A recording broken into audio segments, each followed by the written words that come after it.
Chapter 3. The Fairy Pipers. I was 15. I was at ballet school. I had just passed my Royal Academy of Dancing Elementary with Pass Plus. Only 9 children in London had passed that session. This is a very difficult exam, and I don't think Fontaine could have passed it. I was in Petrushka at Covent Garden and saw her dance on a daily basis. As I said, I did lots of voiceovers for TV commercials, as I had a very good speaking voice and could sing in tune. So my mother paid for me to have singing lessons. My singing teacher at AES was what only could be described as a character. Miss Simpson was quite eccentric, obviously hated what she was doing, drank like a fish, and smoked to boot. One could smell her coming. She was always late for lessons and only taught me 2 songs in 2 years, the second minuet and another one. My school was very prudish and we were not allowed to sing or learn any songs about love, so that rather diminished the repertoire. I did learn, "Early one morning, just as the sun was rising, I heard a maiden singing in the valley below." But when I got to the "Oh, don't deceive me, oh, never leave me" bit, that obviously alluded to a loss of virginity, that ruled out any further performance. At my convent school, I was always the alto line, and I got very good at holding the second part against all odds. This talent was to come in useful. However, Miss Simpson was great fun. Once, when I was particularly naughty, I was very good at getting sent out of rooms, as I got bored and was cheeky, and spent many hours in the corridors avoiding the headmistress, a formidable Mrs. Jack, who hated my guts, because like her I was excellent at English. I could puzzle my way out of a cardboard box, and I had an irritating way of answering back. I was no angel at school, and won no politeness awards. This day I was a bit late for class, did not apologize nicely, and got sent out and told to come in again.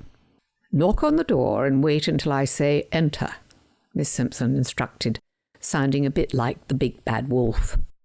I did as requested. The whole school was facing the platform in front. I saw everyone's back as I left the room.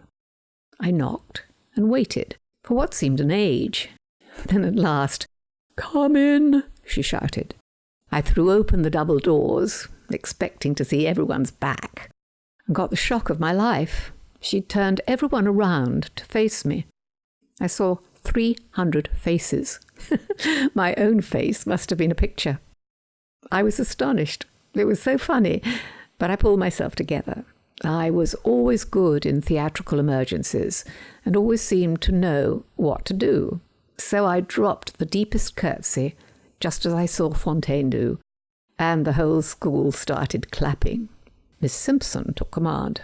"That's enough of that," she yelled. "Thank you, Janette," in a sarcastic tone. After that, I had a sneaky respect for the boozy old dear. Miss Fisher was the school's theatrical agent, and we were all informed that anyone who had singing lessons and was small had to be ready to go for an audition. We were never informed what the job was, ever. It could have been for a pantomime in the Gaubles or Petrushka at Covent Garden. But we never found out until we got there, and sometimes not even then, as on this occasion. I was lucky because I was small. It paid to be small, as I already found out with Grigoriev and Lachine. Never mind if you could dance, just take the smallest and work up. At 15, I was the second smallest girl for my age, a tiny 4 foot 9 inches, and still in the junior uniform, much to my chagrin, but I was talented, a good performer, ambitious, and I tried. Once I got an opportunity, I gave it my all. A little too much, probably, but it is easier to tone down a performance than build one up. Consequently, one wet afternoon, all the singers were trooped up Baker Street to a small Georgian house in Hyde Park Gate. It was very gloomy inside, and we waited in the front dreary room until our turn came. We went in one by one, and it felt like torture. Soon it was my turn.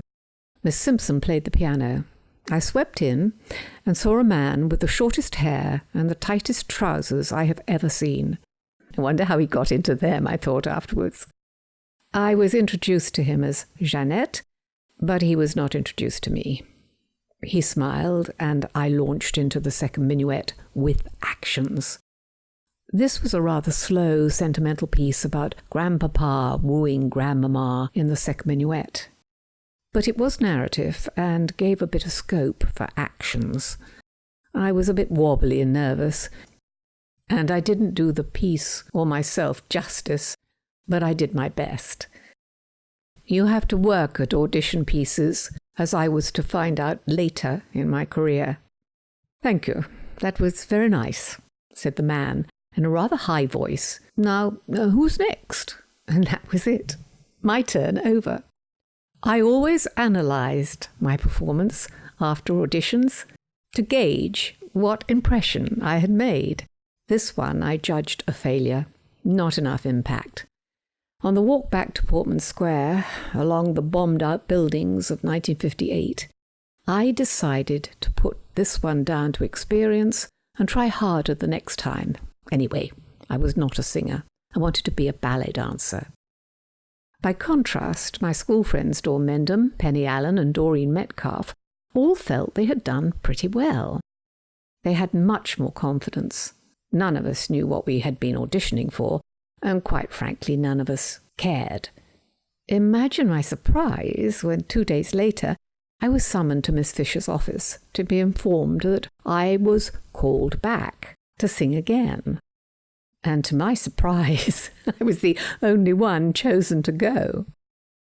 So 2 days later, accompanied by Miss Simpson, we walked up Baker Street to the Georgian house. But this time Miss Simpson was visibly nervous. In fact, she was petrified and smoked like a chimney all the way. I consider this most unladylike. Had I known what I know now, I too should have been nervous, because I was totally unaware to whom I was going to perform. She knew. She knew she had to play in front of England's foremost composer, and she was no concert pianist. She needed all the Dutch courage she could get. Dutch courage, whiskey. Miss Simpson always kept a wee flask in her handbag for stressing occasions, especially when she realised that my audition song, the second minuet with actions, was hardly the correct choice for the occasion. However, I knew nothing else, so the second minuet it had to be. I'd been successful with it before. This time the gloomy front room was filled with strangers, boys and girls, lots of boys. I waited for my turn for what seemed an age. I still had no idea to whom I was singing, but I was soon to find out. The tight-trousered, crew-cut, big-beaked gentleman entered the room and said it was my turn and I could go in. I entered the room. I recognized the man sitting behind the table immediately. It was Benjamin Britten, the composer of Gloriana. I had seen his photograph in my programme, which was one of my few cherished possessions. I always thought he looked like Hugh Gaitskell, who was the leader of the Labour opposition, who was murdered by the KGB. And I still do. He does look like Mr. Gaitskell, I thought, as I saw him in reality. I was by then used to meeting my idols and not afraid of them. Ignorance is bliss. I was terribly tiny and could get away with informality. "Hello," said the Gaitskell look-alike, and rose from behind a table to shake my hand. It was limp and passive. "And what are you going to sing for us?" "The second minuet," I piped up. And poor Miss Simpson looked so embarrassed. She sat down at the piano, hit a handful of wrong notes in the introduction, and I launched in, actions and all. Miss Simpson was not at her best, and neither was I, but we got through.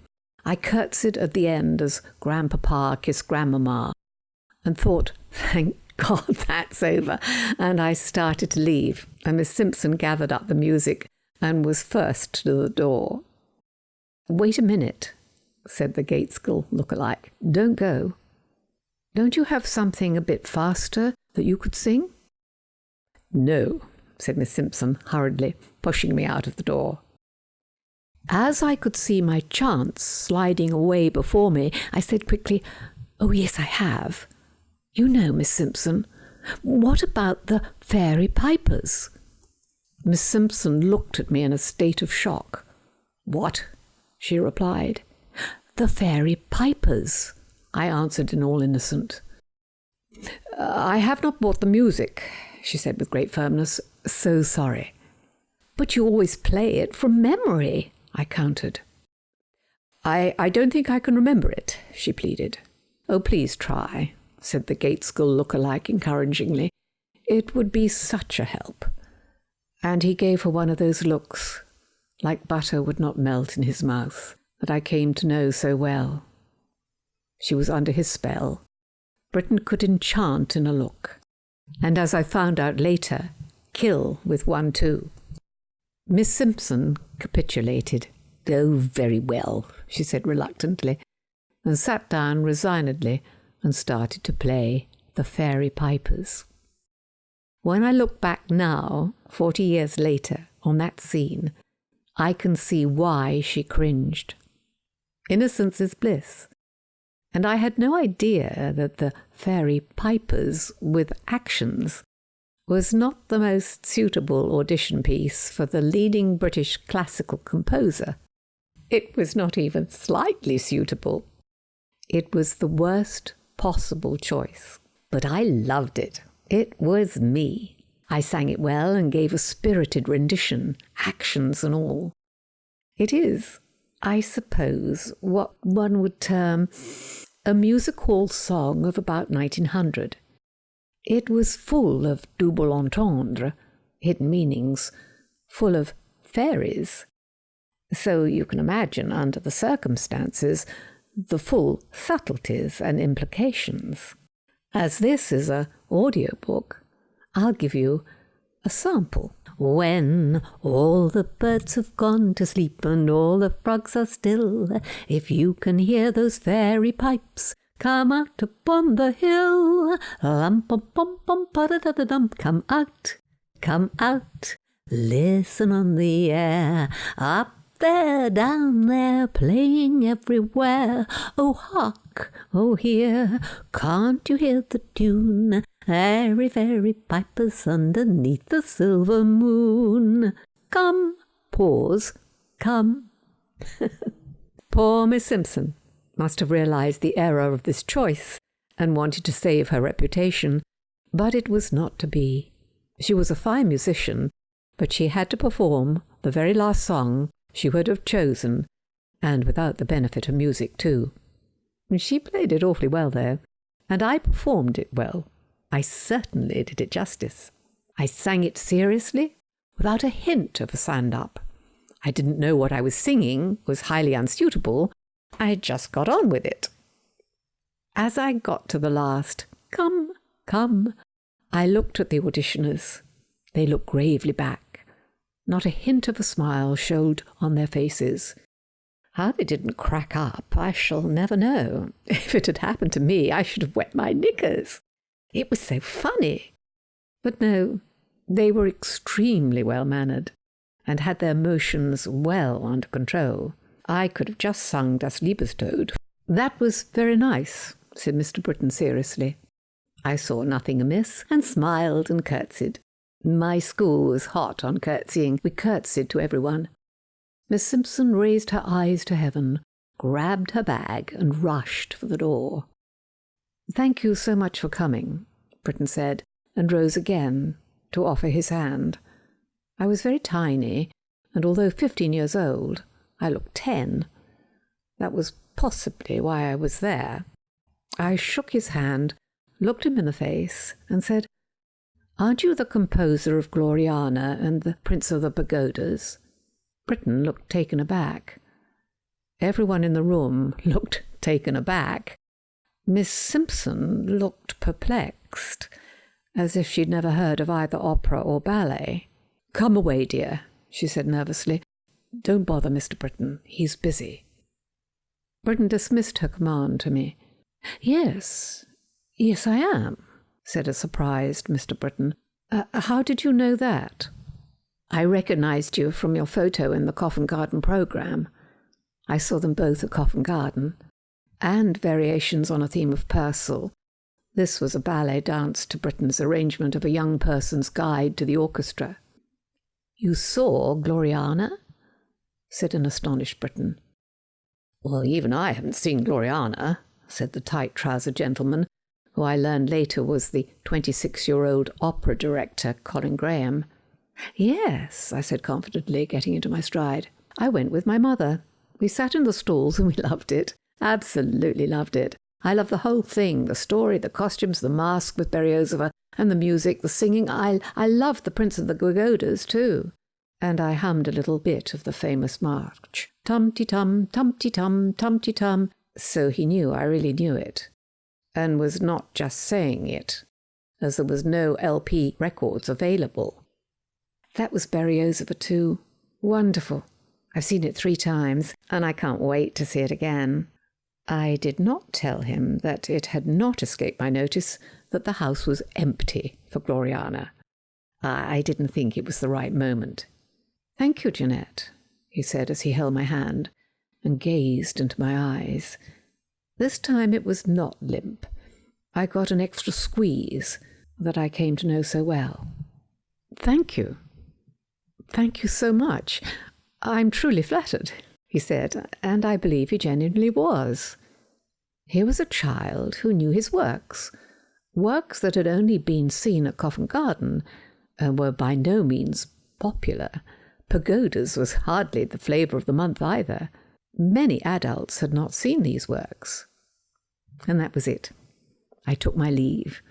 I was feeling so happy that I had met the man I gazed at in my programme on many occasions, the man who had opened my eyes to the glories of opera and ballet, and I was able to say thank you. When I got outside, Miss Simpson came to life with a vengeance. "How dare you talk to Mr. Britten like that? How dare you say that you know a song when I say you don't? Really, Janette, you are just too forward. What do you know about opera and ballet?" "A bit more than you," I thought unkindly. We walked back to the school in silence, but I was just so happy. I walked on air all down Baker Street. I know now that I started to fall under Britten's spell. Everyone did. I knew I might never see him again, but it didn't matter. At least I had told him how much he was appreciated. I had learnt that artists like to be appreciated, no matter how famous. But I did mean it. I heard nothing more, and I forgot. 3 weeks later, I was called out of ballet class by Miss Fisher, my school agent, and told that the English opera group had called, and I had been offered the part of Mrs. Sem in the first performance of Noyes Fludde, a new children's opera by Benjamin Britten. It was to be performed at a place called Aldeburgh, a place of which I had never heard. It would be 6 weeks' rehearsal, a week of performances, and it was to be televised by Associated Rediffusion. Television did works of art in those days live. "An opera," I said. "Opera? But I've only ever seen one." I was absolutely shocked. Ballet, yes. Musicals, yes. Drama, yes. But opera? I had no experience at all, and I was not exactly thrilled. My mother and father were so proud of me. We knew nothing of the operatic scene, except I had tripped over the scenery of the Trojans at Covent Garden. Daddy had seen some Italian opera at Verona, Aida actually, and was impressed, but that was it. Perhaps at this stage it was just as well. 2 days later I heard that my friends, Dawn, Penny and Doreen, with the addition of a girl called Beverly Newman from a lower class, would be coming too, only later. They were to be Mrs. Noah's gossips, so I should not be too lonely. This was the first time I'd been away from home by myself, entirely alone. Fortunately, I got used to it fairly quickly. I needed to do so, for I should have many lonely hours with the English opera group. One day, as I left ballet class, I was accosted by a male student in white t-shirt and black tights. It was David Hemmings, the David Hemmings who was a student at Arts and naturally had to do ballet. He was actually rather good at it. Hemmings was something of a heartthrob, only to be glimpsed at by 15-year-old schoolgirls. He usually took no notice of us at all. And why should he? We were so beneath him in every way. He just never spoke to us, so being pointed out and stopped by him was something of an honour. "Are you the little girl that Britten has chosen to go to Aldeburgh?" he inquired imperiously. "Yes," I replied, stunned into silence. "You are a very lucky, privileged girl," he said. "You'll have a wonderful time, the best of your life. I only wish I was you. I'd gladly change places. You'll love it, so make the most of it." And off he went. I learned afterwards that Hemmings had been the original Miles in the first performance of The Turn of the Screw in Venice in 1954, when he had been stunning boy soprano. This was an opera that I came to know so well. He was also in The Little Sweep and had been a great favourite of Britten. I would have loved to have talked to him. I wanted to ask him about Britten and Aldeburgh, but he never spoke to me again. That was it.